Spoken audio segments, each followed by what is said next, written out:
said, and concocted some kind of plan to get his hands on it. I say that because apparently, he had a couple empty oil bottles in his pockets that night, and obviously he was just waiting for the right moment to make his move into Debo's locker when his bunkie either wasn't watching or was distracted.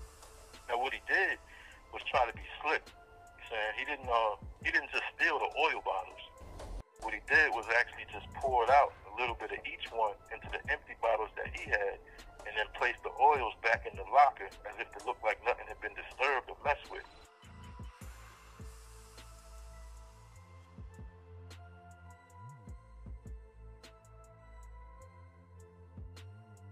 Alright, so check this out, man. This is a story about this big Crip that knocked out this Latin King dude over stealing some prayer oil from him. Now, when I say big Crip, let me clarify exactly what I mean. Alright, so this guy, he was nicknamed Debo. You know what I mean? I can only assume he got that name because he looked just like and resembled the character Debo from the movie Friday with Chris Tucker and Ice Cube. Needless to say, the dude was huge, and although he was kind of quiet, he ain't really give off the vibes like he was any kind of pushover. I ran across a whole lot of guys through the course of my bid that are just like big for no reason, so to speak. Real teddy bears is what I like to call them. But this dude, Debo, he was definitely a silverback gorilla, by all means. Matter of fact, he could have been more considered like a gentle giant, for real. That probably would have been a better way to describe him, because he wasn't really the type to throw his weight and size around, and be bullying nobody. And he ain't take no advantage of nobody or nothing like that because of his stature or gang status. I ain't never really seen him popping no shit to nobody either. He was always real respectable and polite, at least to me anyway. He ain't really draw in on all that negative energy, and he ain't putting none out neither. Well, with all that said though, as I mentioned, he wasn't by any means a pushover, and he was known to stand on business. Now Debo, he been down for like 15, 16 years already when I met him. Actually, when I met him the second time. So, just like me, he had made his rounds all through the system. Now, I'm not positive, what Crip said he was with. I believe he was either like a rolling 60 or a 30, or even an 8 tray. I'm not sure, one of those. As I mentioned before though, numerous times I don't bang, so I don't really try to keep up with the who's who as far as the sets are concerned. Now don't get me wrong, I know a lot about gangs, the histories, the chain of commands, the signs, and some more shit. Probably a lot more than some of these so-called wannabe gangbangers do about their own gangs in a lot of aspects. And then I happen to know a whole bunch of gangsters and bangers too. I got close friends and partners that's OGs and big homies and everything in between. You understand what I'm saying? I've grown up around and been subjected to and have seen so much gang activity and bullshit that goes on.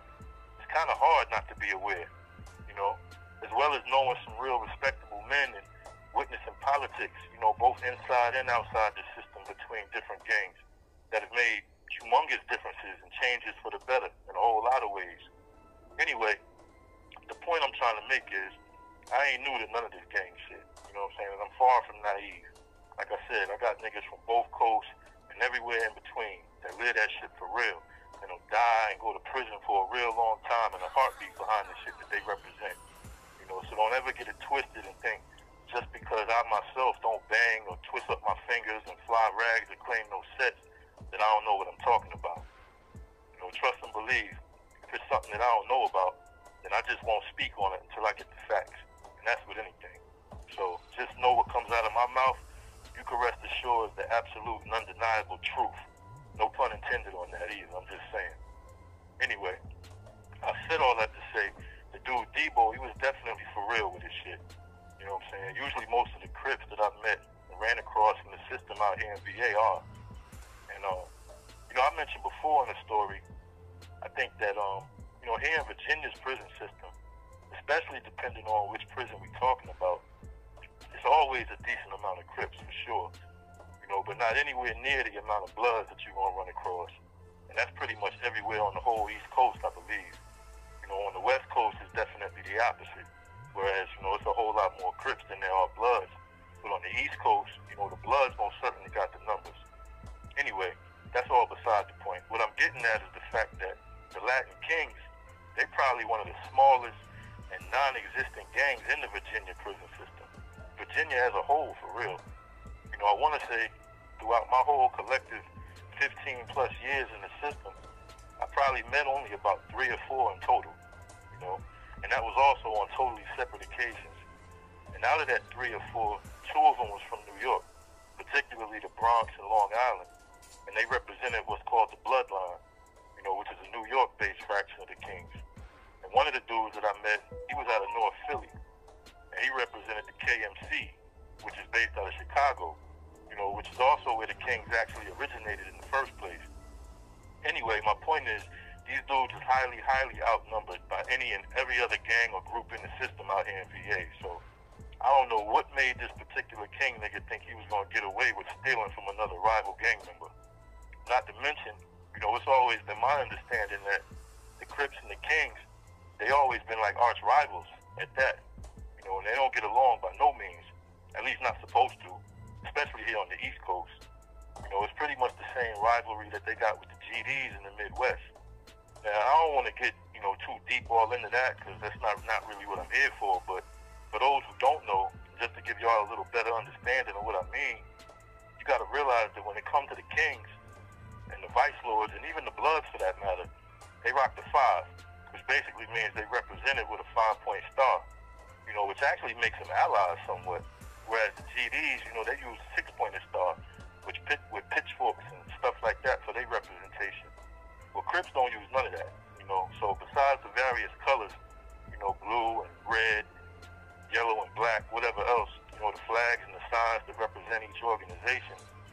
And unless things on the street change since I've been gone, the rivalries between all of them dates back decades. And then two, it's a pretty fair assumption to note that the rules change a little bit too, depending on which part of the map you're in. So, you always got to be aware of where you at. That's key. And what I mean by that is too, the Kings in Chicago, they operate on a totally different type vibe and time than the New York Kings do. Just as the Bloods and the Crips in the West, they function a little different than their counterparts on the East Coast, so forth and so on. And then two, for just as many differences that they all got with each other, a lot of shit is the same too. You understand what I'm saying? And a lot of times, that's why I always say when it comes to these gangs in Virginia, it really gets difficult for me to keep up and take a lot of the shit that I see go on seriously. Because Virginia is not a real natural gang state, for one. A lot of this shit is real watered down, if you ask me. It's a lot of pretend shit and a lot of fugazi shit going on, in the prison system. And in the streets, too, for that matter. But just know, shit could get real in a matter of moments wherever you at. But, a lot of shit can be real questionable, too. And I'm more than sure that Virginia probably ain't the only place that need to be checked. It just so happens that VA is, where I've been for the last 20 plus years. So I've seen it go from bad to worse, real talk. Anyway, enough about all that, what I'm saying? Let me get to how this dude got his head knocked off for stealing. Now, look, if you anything like me, stealing from somebody, no matter who it is, it's probably somewhere in the top 3 for violations. You know what I'm saying? I hate a goddamn thief. On top of that, stealing from somebody in prison can get your ass killed or even hurt up real bad, as in the case with this Latin King. So anyway, about dude, he was a real junkie, for one. And he would look for like any and every way to get his next fix or whatever drugs he could get his hands on. Whether that was Suboxone strips, K2, meth, or whatever else. You know what I'm saying? Now, dude, he was a real jail hustler, too. And I ain't gonna front. The nigga had multiple lanes. You understand? He would, like, wash dishes. He might clean clothes, clean shoes, wash and fold clothes. He sew. He knows how to sew. Clean up cells and bunk areas. He cut hair. He was a runner for the parlay guys. And then probably, the most useful hustle he did for everybody was he could basically find you just about anything you wanted or needed. Like, for instance, if you needed a pair of headphones, he would find somebody that was selling them. If you needed sneakers, a pair of shorts, or some sweats, or thermals, or whatever, he would find them for you. If you wanted to buy a used TV off the yard instead of from the commissary to save yourself a little bit of money, he'd know where to go and get that. He was a real useful resource to everybody. And although he was a stone cold junkie, most everybody liked him. And they would try to look out for him by supporting his little hustles, which in turn kind of kept him able to get high as needed. which is why it baffles me, that he did the dumbass petty shit that he did. So anyway, this particular time, we was in a dorm setting with bunk beds, lined up one after the other along the walls and down the middle of the floor, with approximately about, I want to say like 2 feet between each bunk. I mean, it's definitely cramped. You know what I'm saying? It's so goddamn close that you could probably reach over and snatch your neighbor right off his bunk if you wanted to. So I was in the bottom bunk in the back corner of this unit, and the Latin King dude, he's in the top bunk right on top of me, right over me. And the Crip dude, Debo, he sleeps about 4 bunks down from us on the same wall. And he had actually just come to the unit too, maybe like 2 or 3 weeks prior. So he was fairly new to the dorm. Although a few of us already in there knew him from other institutions. As I said, Debo had been down for a while. Anyway, as it turns out, he was about to go home. He only had about 3-4 months left on his sentence to serve. Now the King dude, like I said, he was a junkie, and he lived like a junkie for the most part. He was one of those guys that would like to stay up all night long, and then he would sleep like the majority of the day. And other than like the bare necessities to live and get by with, he basically didn't own no type of personal property at all. And I say that to say, I used to let him watch my TV, or listen to my music on my tablet at night when I went to bed. So he would have something to keep himself busy and occupied, while doing whatever else he did at night. Just as long as he stayed relatively quiet and didn't allow, nobody else up in the cut when I was asleep. Now, there was other dudes, too, that stayed up all night long in the dorm as well. So a lot of times, they would all gather or congregate at someone else's bunk and just be doing whatever they be doing. So, anyhow, the dude that slept over top of Debo, he was a night owl too. See, and him and the Latin King dude, they were friends. And they would kick it a lot at night by his bunk. Now, Debo, he ain't seem to mind them dudes being around and whatnot, all up in his cut during the night. So, I could only assume, somebody stealing something from him was the last thing on his mind, or that he thought someone would even try to think of. So anyhow, about these oils, if you don't know how serious it is about the oils, I'm going to put you on, okay? Now, in prison, prayer oil is a hot commodity, and it's sought after just like any other form of contraband or illegal substance, even though it's not contraband. You know what I mean? I've seen dudes make quite a bit of money selling all kind of oils behind bars, especially if you got some stuff that don't nobody else got. Now, I'm talking about the little bottles of scented oils, that the Nation of Islam guys be selling on street corners, along with their bean pies and Final Call newspapers and stuff like that. Usually in the prison, it's the Sunni Muslims and the NOI that keep most of that type of shit. You understand what I'm saying? And even though, the most common and generic flavors can sometimes be purchased from the commissary, like frankincense or sandalwood, myrrh, stuff like that, a lot of the really good stuff is hard and really next to impossible to get your hands on unless you're connected or know somebody. Now, I know some of you might be thinking to yourself, like, what the fuck is so important about having prayer oil? So, just to be clear, that oil has got many, many purposes. For one, a lot of guys just like to smell good, and dudes will put it on and wear it to their religious services. And especially they might wear it on contact visits with family or girlfriends or wives or what have you. They might use it to freshen up the air in the cell or even try to make incense out of it, to cover up strong odors or some shit like that. I mean, it's a lot of ways, them oils will come in handy, and a lot of reasons why they're so valuable and exclusive behind these walls. Hey, yo, real talk though, just about anything that's not like readily available to the general population becomes more valuable behind bars. That's a fact. And that's why drug prices be through the roof. And niggas can make small fortunes in here in a short period of time off of stuff like tobacco and weed and Suboxone strips, phones and other shit like that. That's just how it is in the prison world. And prayer oil ain't no different. So anyway, you see the dude Debo, he had some oil that ain't nobody else have in the unit at the time. Now that could have been some Egyptian musk or some cool water or some polo red or something else. It really don't matter what it was as long as it smelled good and nobody else had it. You see, sometimes dudes might get transferred in from another facility, and when they get to where they're going, they may have certain things in their possession that they acquired in their last facility and nobody else got in the new location. That was the case with Debo and this oil. So as you could imagine, whenever he used to use any of it, dudes would always try to get at him, see if he wanted to sell it, apart with any of it. He would always turn them down, respectively. Basically keeping his exclusive shit to himself. So anyway, one of those late nights, the Latin King dude is up watching TV with Debo's bunkie in the cut. And I guess he must have already peeped it out earlier that some of his oils was in the wall locker that's attached to the back of the beds. And I guess he thought Debo wouldn't even notice the little bit going out of each bottle. Boy, was he wrong. So look, as I said earlier, dude was a hustler. And I suppose, someone had asked him to see if he could get his hands on some exclusive oils. And I guess the wheels must have started turning, and he figured he just knew the exact place to go and get some. And I guess, everything was going according to his plan for about a day or two because Debo never did mention anything was missing out his locker up until that point. Well, all that changed, when the guy that the Latin King sold the little bottles of oil to came to our pod on the humbug, wearing it for one, but then also trying to resell it to one of his homeboys that was in our unit.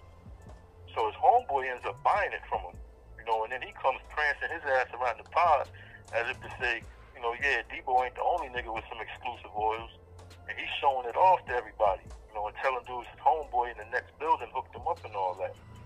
So now it's obvious, that Debo realizes his oil bottles in his locker is looking a little bit light.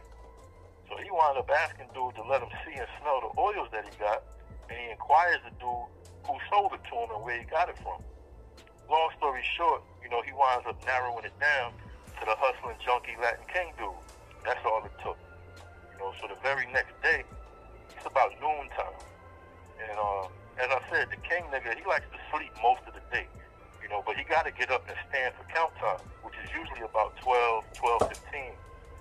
So immediately after the count, before dude could even crawl back on the top rack and get under the covers, Debo comes over real aggressive like into the cut that I shared with dude and immediately makes it known to him that he got an issue that needs to be addressed right now. Now, I'm laying back in my bunk, I'm chilling, I'm waiting on the count to clear. And I'm looking up at both of them, who are now standing in my little 2-foot wide space. And I give them both the look like that basically says, get the fuck out of my area with all of that. I don't even think Debo seen me though. You see, anybody that really knows me knows that I don't like other people, whether it's friends, strangers, neighbors, or whoever in my personal space. You know what I mean? Ain't gonna be no playing or standing in, talking to, or dealing with nothing in my personal cut. I gladly get up, step out the cut if you want to talk to me. And that goes for my bunkie too. So immediately, my bunkie, he reads my face. And he calmly asked Debo to allow him to step out the cut to talk about whatever it was that he wanted to address. Now, I don't even think he was totally aware of the aggression because, like I said, he was still basically kind of half asleep. So anyway, Debo allows the dude out the cut, and he winds up confronting him right in the walking aisle directly behind our bunk, which is actually the back corner of the unit. So dude is actually now standing right in front of Debo with his back to a wall and nothing but the small little 2-foot wide space to the right side that's in between the same wall and the other side of our bunk bed. So it's basically nowhere for him to go. So I immediately hear Debo mumble a few words to dude, and then bam, a loud ass pop or crack or smack or some shit. It sounded like a fucking balloon popping. And the Latin King is off his feet and laying out flat on his back in between my bunk and the wall, holding his face. Now Debo's standing on top of him, asking him, what the fuck is wrong with you? And dude is like, nothing. He obviously was in a whole nother world right now. And by that time, another Crip dude had jumped up, basically intervened, and grabbed Debo by the arms and didn't allow him to do nothing else to the boy. At this point, the kid is totally out of it. He ain't in no shape to even defend himself if he wanted to. So Debo then yells out to him so he and everybody else could hear that, he'd been locked up over 15 years and they never let nobody take shit from him. And he wasn't about to let it start now. Then, he looked at me and he said, yo, my bad, truth, man. I ain't mean to disrespect your area or none of that, but dude is a goddamn thief. So I just looked back up at him, and I was like, shit, no disrespect taken, bro. And that was that. You know what I mean? Debo walked down to his bunk, sat back down for a minute to cool off. Now, it took the King nigga about 15 minutes or so to regroup, get himself back together enough to even get to his feet.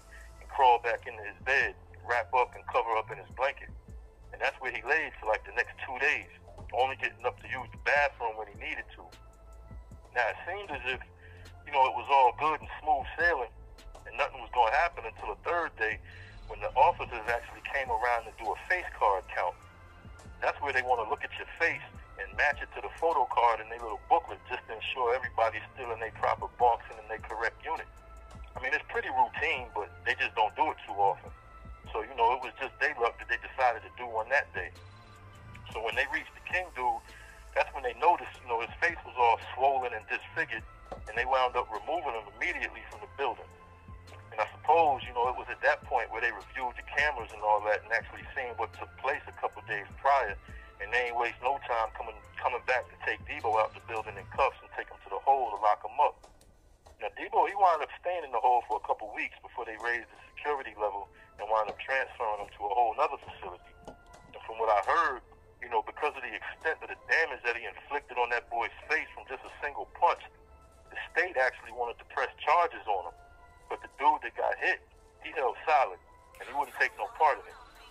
But you see here in VA, the state will go ahead and press the issue and bring charges even if there ain't no cooperating witnesses, if they feel like circumstances were serious enough and cost them a lot of money. And in some cases, just to avoid being sued by a victim later. Because you see, because the Latin King dude, he wound up having to be taken to a hospital and had to have x-rays done, which basically showed that his eye socket and multiple bones was broken in the left side of his face, and he needed to have surgery to reconstruct it. He actually wound up having to have some kind of metal plate inserted in his face and some dental work done to his jaw. And he had to walk around for weeks with his mouth all wired up, drinking all his meals through a straw. You know, I mean, it was like a healing process that took him a few months and numerous trips to the doctors and specialists. And this only really happened like a year ago around this time. You know what I'm saying? I still be seeing dude around and about on the compound sometimes. As a matter of fact, I seen him this morning. And, you know, still to this very day, the whole left side of old boy's face is all messed up and disfigured. He kind of looks like it might be permanently swollen, and his eye permanently sunk in his skull with a black ring around it like a raccoon. Now, I gotta say, man, although some niggas said they do, I don't really feel sorry for dude at all. You know, to be honest, I feel like that's what you get for being a damn sneaky-ass thief. I feel like he got what was coming to him. And really and truly, you know, he kind of got off easy because that beating could have and should have been a whole lot worse than what he actually got. You know, I really feel sorry for Debo, to be honest, only because, you know, homeboy put him in that position that has to do something to him. Debo was about to go home in a couple months. You know, and that incident, I'm sure, pushed his release date back a little bit and gave him some more time to serve, plus a fresh case to have to fight and defend himself for. And like I said, you know, from the start, although, you know, Debo was certainly a convict, he wasn't one of those type dudes to bother nobody. You know what I mean? He wasn't in the way, or he wasn't looking for no smoke or no trouble from nobody either. He was just trying to finish up his time and make it home. You know, and dude wound up putting him in a situation that's just real hard to overlook, especially in this type of environment. You know, you just can't let shit like that slide. But I'm sure he'll forever be thinking twice from here on out about taking some shit that don't belong to him. Moral to the story, though, keep your damn hands to yourself. You know what I'm saying? And don't ever touch or take things that don't belong to you. Well, nobody like a thief, man, especially in prison. Niggas already ain't got shit for real. You know, the little bit of belongings and personal items that we do own and acquire could very well be protected as if a nigga life depended on it. And not even because of the dollar amount or monetary value either. But just like, you know, Big Worm in the ice cream truck, also from the movie Friday, would say, it's the principalities of the situation. You understand what I'm saying? And the principles can sometimes play a whole much bigger role and turn a small situation into a huge over-the-top confrontation and ultimately be the difference in a person's life and death. That's real talk. Take it from me. Anyway, Laz, man, you already know what's good. You know, we still working, bro. I'm getting closer and closer to these doors, too. I can smell it. You know, freedom right around the corner, man. Big, big things on deck. That's a fact. Make sure y'all check out my podcast, too, on Spotify, iHeartRadio, Audible, Apple, all those other streaming sites, you know, at Truth Beyond These Walls. And check out my website, you know, at www.truthparker.com. Holler at me on all my social networks at Truth Beyond These Walls, too. And, oh, yeah, you know, it's been a slight change in the donation account, too. So for anybody that wants to still drop $1 to the kid on Cash App, you can send it to Truth Parker Speaks. All one word, no spaces. Sorry for any confusion with that. But yo, shout out to my whole OAP family in Jersey and all my black mob niggas all over, man. Everybody else will be looking forward to hearing me tell these real and true life stories. I got you. Many, many more to come. Yo, it's Truth Parker, man. Holla at your motherfucking boy. One.